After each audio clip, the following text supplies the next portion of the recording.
হ্যাঁ ভিউয়ার্স, আসসালামু আলাইকুম। আজ আমি আপনাদের পাউরুটি দিয়ে আলুর চপ বানিয়ে দেখাবো।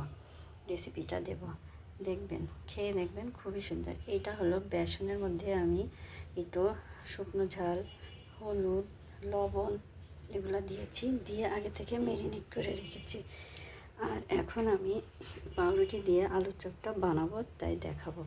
আপনারা দেখবেন যে আমি এই যে লবণ দিচ্ছি, লবণ দিয়ে এটা আগে ম্যারিনেট করে এখানে সব আছে, ঝাল, পেঁয়াজ, আর এটা হলো শুকনো ঝাল দিয়ে পেঁয়াজ আগে থেকে ভর্তা করে রাখছি সময় স্বল্পতার কারণে। আর এখানে আদা কুচি, আর এ হলো আলু সিদ্ধ, সেটা ভর্তা করব।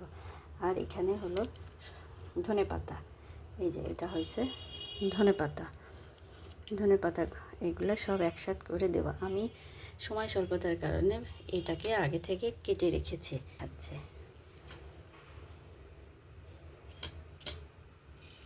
বিসমিল্লাহ। এই দেখুন কত সুন্দর হয়েছে।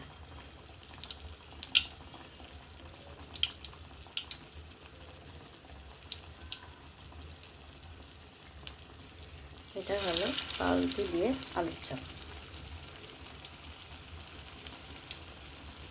আপনারা বাড়িতে বানিয়ে খাবেন এবং অন্যদেরকে দেখার সুযোগ করে দেবেন।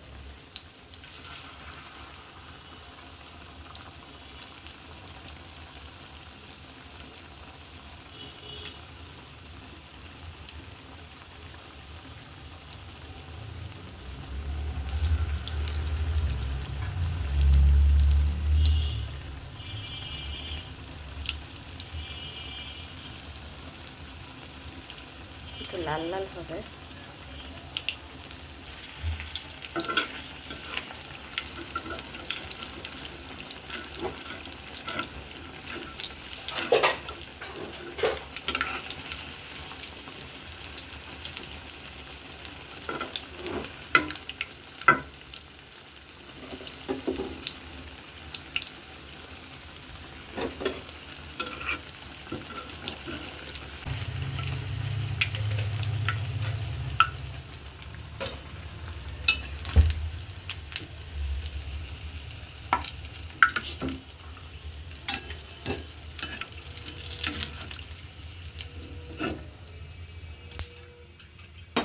এই হয়ে গেল পাউরুটির আলুর চপ। ভালো লাগলে শেয়ার করেন, লাইক দিয়েন, সাবস্ক্রাইব করেন। ধন্যবাদ।